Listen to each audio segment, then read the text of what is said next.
الله الرحمن الرحيم. الحمد لله رب العالمين، والصلاة والسلام على سيد الأنبياء والمرسلين وعلى آله وأصحابه أجمعين.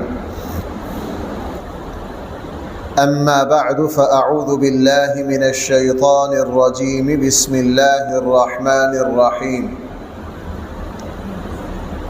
ويقولون آمنا بالله وبالرسول وأطعنا ثم يتولى فريق منهم من بعد ذلك وما أولئك بالمؤمنين. وإذا دعوا إلى الله ورسوله ليحكم بينهم إذا فريق منهم معرضون وَإِن يَكُن لَّهُمُ الْحَقُّ يَأْتُوا إِلَيْهِ مُذْعِنِينَ. أَفِي قُلُوبِهِم مَّرَضٌ أَمِ ارْتَابُوا أَمْ يَخَافُونَ أَن يَحِيفَ اللَّهُ عَلَيْهِمْ وَرَسُولُهُ بَلْ أُولَٰئِكَ هُمُ الظَّالِمُونَ. صدق اللہ مولانا العظیم. کل کے درس میں یہ بات میں نے آپ کے سامنے عرض کی تھی کہ قرآن کریم نے اللہ اور اس کے رسول کے حکم کو لے کر منافقین کا طرز عمل کیا تھا اور اس کے مقابلے میں ایمان والوں کا طرز عمل کیا تھا اور کیا ہونا چاہیے. قرآن کریم نے دونوں پہلو میرے اور آپ کے سامنے رکھے. کل کے درس میں نے یہ بات عرض کی تھی کہ منافقین کی دو بری عادتوں کا تذکرہ کیا. یہ تذکرہ قرآن کیوں کرتا ہے؟ تاکہ ایمان والے نفاق کی ان اداؤں سے اپنے آپ کو بچائیں. مسلمان میں ایمان ہونے کے باوجود بالکل ممکن ہے کہ اس کے اندر کچھ عادتیں کفر کی، نفاق کی، جہالت کی پائی جائیں. ابو ذر غفاری رضی اللہ عنہ سے ایک غلطی ہو گئی تھی. حضور نے فرمایا تھا تمہارے اندر ابھی جہالت کے جراثیم باقی ہیں. تو قرآن کریم مجھے اور آپ کو یہ بات اس لیے بتلاتا ہے کہ تاکہ ہم ان سے اپنے آپ کو بچائیں. کل کے درس میں منافقین کا ایک برا طرز عمل یہ آیا تھا کہ اللہ اور اس کے رسول کا جب کوئی فیصلہ آئے تو منافقین کو اللہ اور اس کے رسول کا فیصلہ منظور نہیں، اور اللہ نے فیصلہ کر دیا فلا وربک، تیرے رب کی قسم، لا یؤمنون حتی یحکموک فیما شجر بینہم، تم اس وقت تک مومن ہو ہی نہیں سکتے جب تک اللہ اور اس کے رسول صلی اللہ علیہ وسلم کے فیصلوں کو منظور نہ کر لو، قبول نہ کر لو. لہٰذا مجھے اور آپ کو اس بات کو سوچنا ہے، اپنے اوپر لازم کرنا ہے کہ زندگی کے جب بھی کسی معاملے میں ہمیں پتہ چل جائے کہ یہاں اللہ کا حکم یہ ہے، یہاں اللہ کے رسول صلی اللہ علیہ وسلم کا حکم یہ ہے، فوراً اس کو قبول کرنا، اپنی انا، اپنی ضد، اپنا معاشرے کا چال چلن، اپنی رسم و رواج کو چھوڑ دینا. اس لیے بھائی میں آپ سے ایک بات عرض کروں، ویسے تو یہ شان سارے صحابہ کی تھی، لیکن حضرت عمر اس میں اتنے مشہور تھے. حضرت عمر کے بارے میں مشہور تھا کہ اللہ اور اس کے رسول کے فیصلے کے سامنے یہ بندہ فوراً بریک لگا دیتا ہے. حضرت عمر کتنے ہی جلال اور غصے میں ہو، جیسے ہی یہ بات سامنے آتی کہ یہاں اللہ کا حکم یہ ہے، وہی ہاتھ کھڑے کر دیتے. وہی کیا کر دیتے؟ اب ظاہرہ خلیفہ وقت ہے، 22 لاکھ مربع میل کے ہیں. میری طرح مسجد کے مولوی صاحب تو ہے نہیں کہ مسجد کے ممبر پر کھڑے بات کر رہے تھے.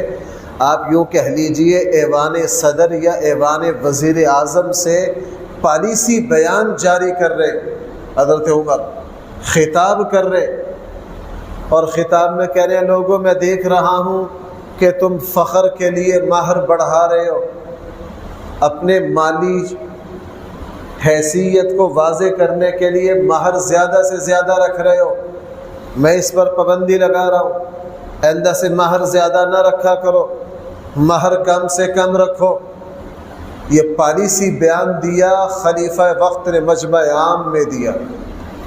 ابھی یہ بیان دے کے منبر سے اترے تھے، ایک خاتون نے روک لیا، اس نے کہا امیر المومنین ذرا میری بات سنیے، قرآن کریم نے عورتوں کو مہر دینے کا جہاں ذکر کیا ہے وہاں قنطار کا لفظ ہے سورہ نساء میں، اور قنطار کہتے ہیں کہ مہر میں عورتوں کو ڈھیروں مال دو۔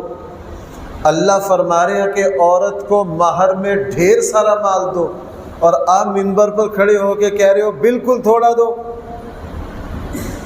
حضرت عمر نے سوچا ہائے ہائے ان لوگوں کا کس درجے کا تزکیہ اور تربیت تھی، ہم تو تصور بھی نہیں کر سکتے، ہماری تو انا ہی نہیں جاتی۔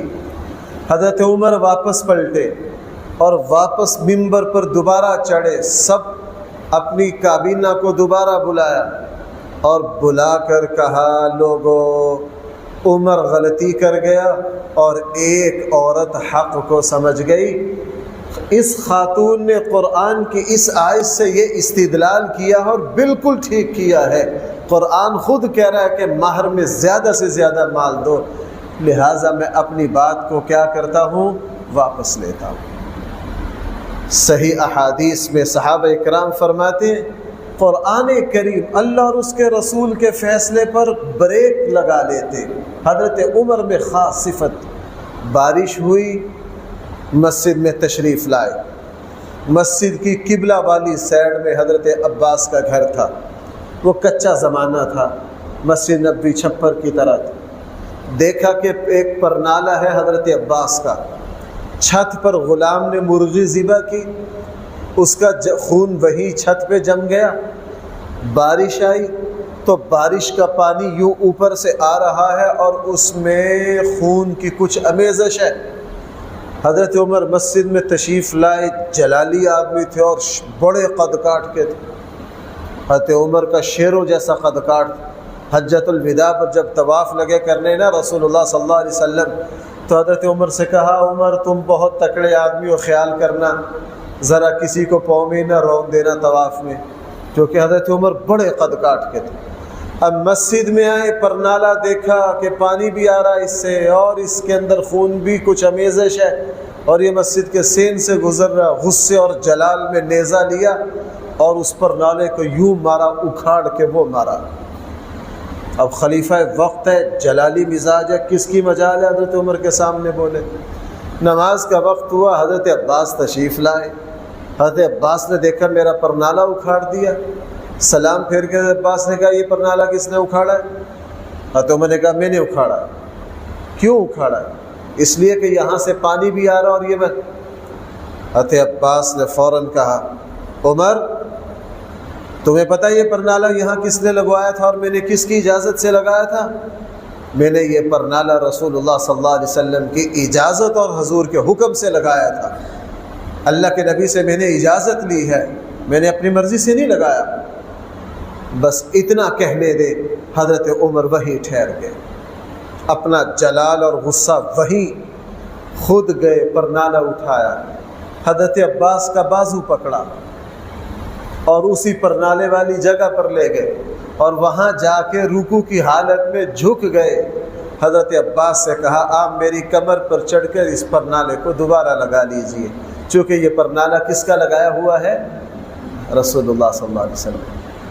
حضرت عباس نے فرمایا میں اپنے غلام سے لگوا لوں گا، فرمایا نہ، یہ عمر نے اکھاڑا ہے، حضور کا لگایا ہوا پرنالہ اب یوں ہی لگے گا۔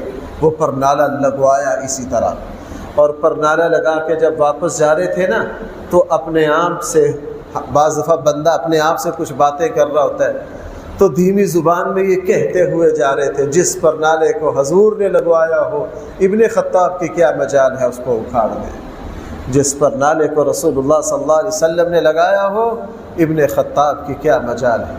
آج ہمیں پتہ ہے کہ وراثت دینا بیٹی کو اور بہن کو قرآن کا فیصلہ ہے، بھائی کس کا فیصلہ ہے؟ قرآن کا فیصلہ ہے، لیکن ہمیں کوئی پرواہ نہیں، قرآن کا فیصلہ ہے کہ بیوی کو اخراجات دینے ہیں، یہ واجب ہے، کل قیامت والے دن اس کی پوچھ ہونی ہے، لیکن ہمیں کوئی پرواہ نہیں کہ میں نے بیوی کو بچوں کو ان کے اخراجات دیے ہیں یا نہیں۔ یہ بیوی اور بچوں کو اخراجات دینا بھئی یہ کس کا فیصلہ ہے؟ اللہ اور اس کے رسول کا فیصلہ ہے۔ تمام احکام یہ فیصلہ ہے کس کا؟ اللہ اور اس کے رسول کا۔ منافقین کا طرز عمل یہ ہے کہ یہ اللہ اور اس کے فیصلوں کو قبول نہیں کرتے۔ قرآن نے فرمایا جو اللہ اور اس کے رسول کے فیصلے کو قبول نہیں کرتا۔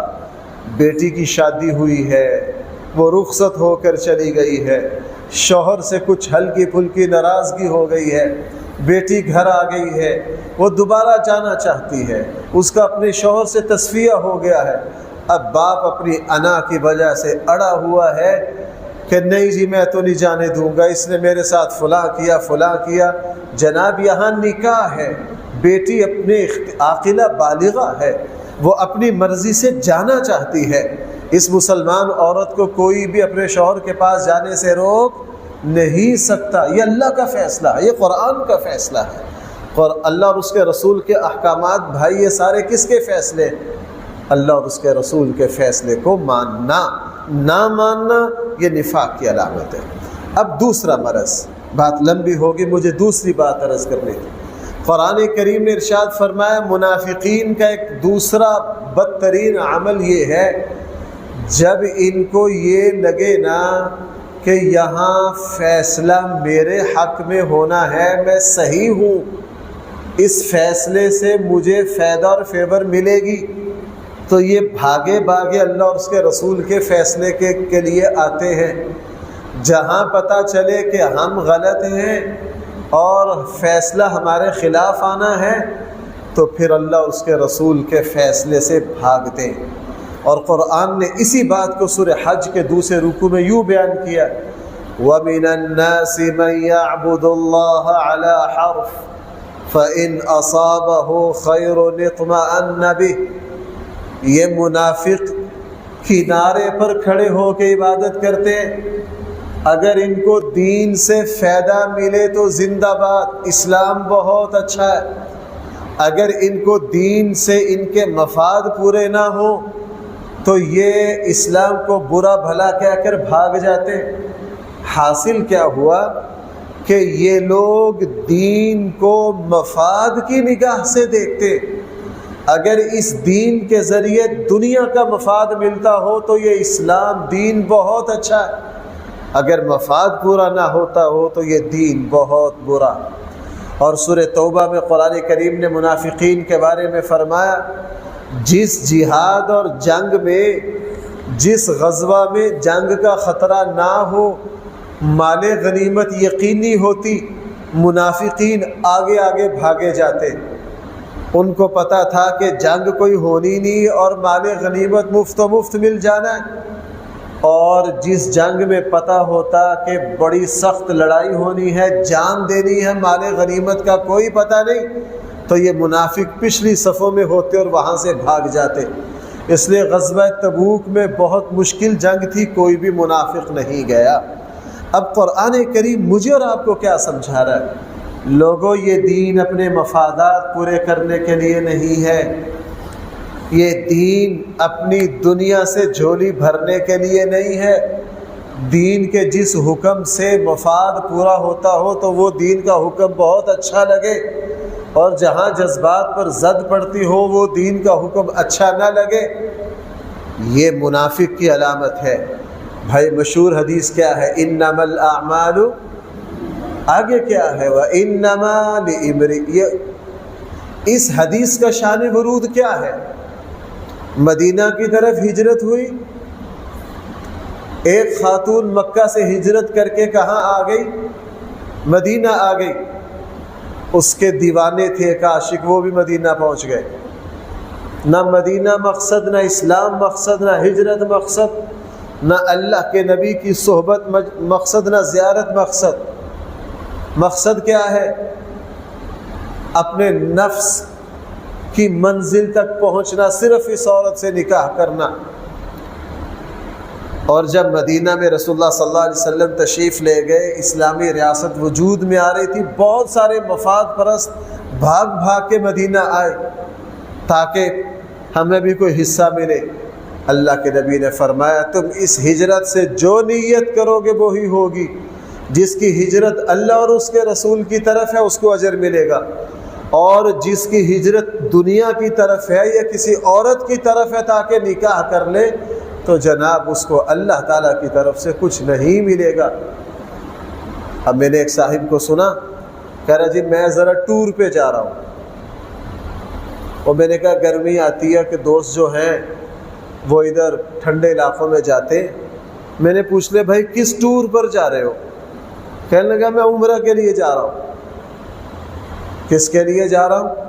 ایک تو سفر عمرہ پر مجھے یہ لفظ بہت برا لگا، آگے سے خود ہی مجھے کہنے لگے مفتی صاحب بچے کہہ رہے تھے کہ ادھر ناران کاغان اور فلاں جگہ ہو کر آئے، اور میں نے کہا یار سیری کرنی ہے نا ادھر جا کے سیر کر آتے۔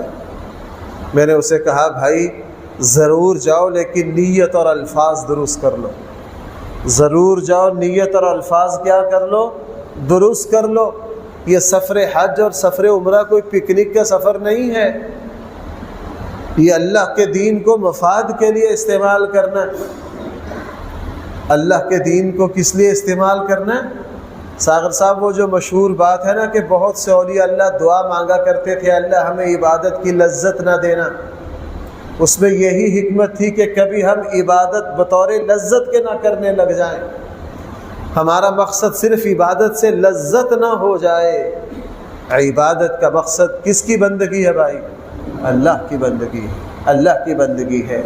اب حاصل دو باتیں ہو گئیں، اللہ اور اس کے رسول کے فیصلے کو ماننا اور دین کو دنیا کمانے کا ذریعہ، اپنے مفادات کی تکمیل کا ذریعہ نہ بنانا۔ دین کے کسی حکم سے مفاد پورا ہوتا ہو تو ہم کہیں دین زندہ باد، اور اسلام کے کسی حکم سے مفاد پورا نہ ہوتا ہو تو ہم اسلام کا نام ہی نہ لیں۔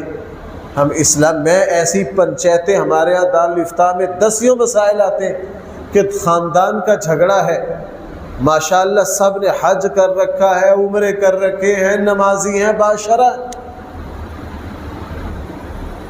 خاندان کے آدھے لوگوں کو پتہ ہے کہ ہمارے خاندان کے ان دوستوں کو، ان ہمارے رشتہ داروں کو وراثت سے حصہ جاتا ہے، کبھی کسی کے پاس مسئلہ پوچھنے نہیں جاتے۔ کیوں؟ پتہ ہے کہ ان کو حصہ، بھائی توجہ ہے، ان کو حصہ ملتا ہے۔ اب نہ کسی سے مسئلہ پوچھیں گے، آنکھیں بند کر کے چلتے جائیں گے، 1 سال 2 سال 3 سال 4 سال، اور جس بندے نے وراثت لینی ہے وہ کبھی اس مفتی کے پاس جا، کبھی اس کے پاس جا۔ سچی بات یہ ہے کہ وراثت دینے والے نہیں ہمارے پاس آتے، وراثت لینے والے آتے ہیں۔ وراثت دینے والا کوئی خوش نصیب آتا ہے، کبھی 2-4 مہینے بعد کوئی آتا ہے کہ جی میں مسئلہ پوچھنے آیا ہوں، یہ مال ہے کہ اس میں فلاں فلاں رشتہ داروں کا حصہ تو نہیں بنتا، اگر بنتا ہے تو میں دوں۔ تو میں ٹھنڈا سانس لیتا ہوں کہ یہ اللہ کا ولی ہے جو دوسروں کو وراثت دینے کی فکر میں۔ اگر وراثت کے ہمارے پاس 50 سوال آئے تو 48 وراثت لینے والے ہوتے ہیں، اور بھائی 2 وراثت ہے۔ اور صحابہ اکرام کے یہاں کیا تھا؟ وہاں لینے والا کوئی نہیں اور حق دینے والے سارے کھڑے، حق دینے والے سارے کھڑے۔ اس لیے ذرا اب الفاظ دیکھیے قرآن کیا کہہ رہا ہے۔ وَيَقُولُونَ، یہ جو منافق ہیں یہ کہتے ہیں آمنا باللہ، ہم ایمان لے آئے اللہ پر، وبالرسول، اور ہم ایمان لے آئے رسول پر، وَأَطَعْنَا، ہم نے اطاعت کی۔ اعلان یہ ہے، دعویٰ یہ ہے، اور حرکتیں اور عمل کیا ہے وہ یہ ثُمَّ يَتَوَلَّى فَرِيقٌ مِّنْهُمْ، پھر ان میں سے ایک جماعت منہ پھیر لیتی ہے اس کے بعد۔ وَمَا أُولَئِكَ بِالْمُؤْمِنِينَ، یہ لوگ ایمان لانے والے، بھائی میں اپنی طرف سے نہیں کہہ رہا، جو اللہ اور اس کے رسول کی اطاعت سے منہ پھیرے وہ مومن ہے، قرآن کہہ رہا ہے۔ اگلی بات تو بالکل بات، وَإِذَا دُعُوا إِلَى اللَّهِ وَرَسُولِهِ، جب ان کو دعوت دی جائے، بلایا جائے اللہ اور اس کے رسول کی طرف، کیوں بلایا جائے؟ لِيَحْكُمَ بَيْنَهُمْ، تاکہ اللہ اور اس کے رسول ان کے درمیان فیصلہ کر دے۔ اِذَا فَرِيقٌ مِّنْهُمْ مُعْرِضُونَ، تو ان میں سے ایک جماعت ایسی ہے جو منہ پھیر لیتی ہے۔ اگلی بات دیکھیے، وَإِن يَكُن لَّهُمُ الْحَقُّ، اگر ان کو فیصلے میں مفاد پورا ہوتا نظر آئے، یَأْتُوا إِلَيْهِ مُذْعِنِينَ، یہ اللہ کے رسول کی طرف بھاگے بھاگے چلے آتے ہیں۔ افی قلوبہم مرض، ان کے دلوں میں مرض ہے، نفاق ہے۔ امر تابو، ان کے دلوں میں شک ہے۔ ام یخافون، یہ ڈرتے ہیں، ان یحیف اللہ علیہم ورسولہ، کہ کہیں اللہ اور اس کے رسول ان پر ظلم نہ کر دیں۔ ان کو پتہ ہی نہیں کہ اللہ اور اس کے رسول کبھی کسی پر ظلم، بل اولئک ھم الظالمون، بلکہ یہ لوگ خود ظالم ہیں۔ اب ایمان والوں کا طرز عمل کیا ہے، قرآن اس کو بھی بیان کر رہا ہے۔ انما کان قول المؤمنین، ہاں ایمان والوں کا طرز عمل، ان کی بات اور دعویٰ یہ ہے، اذا دعوا الی اللہ ورسولہ، جب ان کو اللہ اور اس کے رسول کی طرف بلایا جائے، کیوں؟ لیحکم بینہم، تاکہ اللہ اور اس کے رسول ان کے درمیان فیصلہ کرے۔ تو وہ ایمان والے کیا کہتے ہیں؟ ان یقولوا، وہ کہتے ہیں سمعنا، ہم نے فیصلہ سن بھی لیا، واطعنا، ہم نے مان بھی لیا۔ قرآن نے کہا واولئک ھم المفلحون، بھائی یہ لوگ کیا ہیں؟ ومن یطع اللہ، جس نے اللہ کی اطاعت کی، ورسولہ، اور اس کے رسول صلی اللہ علیہ وسلم کی اطاعت کی، وَيَخْشَ اللَّهَ، اور اللہ سے ڈر گیا، وَيَتَّقِهِ، اور پرہیزگاری اختیار کی، فَأُولَئِكَ هُمُ الْفَائِزُونَ، حقیقت میں وہی کامیاب ہیں۔ پھر منافقوں کی طرف قرآن نے کہا وَأَقْسَمُوا بِاللَّهِ جَهْدَ أَيْمَانِهِمْ، یہ بڑی بڑی قسمیں کھاتے ہیں، لَإِنْ أَمَرْتَهُمْ، کہ اگر ہمیں اللہ کے راستے میں نکلنے کا کہا گیا ضرور نکلیں گے۔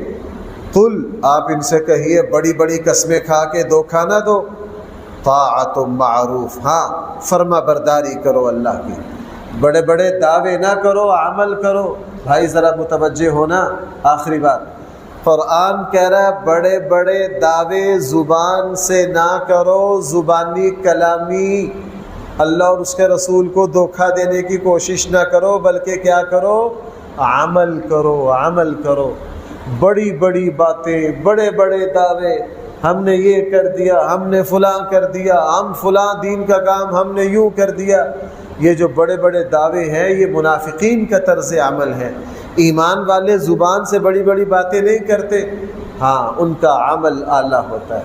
بھائی کیا ہوتا ہے؟ اس لیے فرمایا طاعت معروف، تم اپنی عملی ثبوت پیش کرو۔ ان اللہ خبیر بما تعملون، بے شک اللہ جل جلالہ جانتے ہیں جو کچھ تم کر رہے ہو۔ قل، آپ ان سے کہیے اطیعوا اللہ، اللہ کی اطاعت کرو، واطیعوا الرسول، اللہ کے رسول کی اطاعت کرو۔ فإن تولوا، اگر تم اللہ اس کے رسول کی اطاعت سے منہ پھیرو گے، فإنما علیہ، اللہ اور اس کے رسول اللہ صلی اللہ علیہ وسلم پر اتنی ہی ذمہ داری ہے، ما حمل، جو اللہ نے حضور پر ڈالی ہے، وعلیکم ما حملتم، اور تمہارے اوپر اتنا ہی بوجھ ہے جتنا ڈالا گیا ہے۔ وَإِن تُطِيعُوهُ، پھر قرآن بار بار کہہ رہا ہے اگر حضور کی اطاعت کرو گے تہتدوا، سیدھی راہ پا جاؤ گے۔ وَمَا عَلَى الرَّسُولِ إِلَّا الْبَلَاغُ الْمُبِينُ، ہمارے رسول کے ذمے تو کھلم کھلا پیغام پہنچا دینا ہے، اب اس پر عمل کرو یا نہ کرو، بھائی یہ حساب لینا کس کے ذمے ہے؟ اللہ کے ذمے۔ داعی اور نبی کے ذمے پہنچانا ہے، حساب لینا نہیں۔ حساب لینا بھائی کس کے ذمے ہے؟ لست علیہم بمسیطر۔ اللہ تعالی ہم سب کو صحیح فہم عطا فرمائے۔ الحمدللہ رب العالمین، والصلاة والسلام علی سید المرسلین وعلی آلہ واصحابہ اجمعین۔ ربنا آتنا في الدنيا حسنة وفي الآخرة حسنة وقنا عذاب النار۔ صلی اللہ تعالی علی خیر خلقہ سیدنا مولانا محمد وآلہ واصحابہ اجمعین۔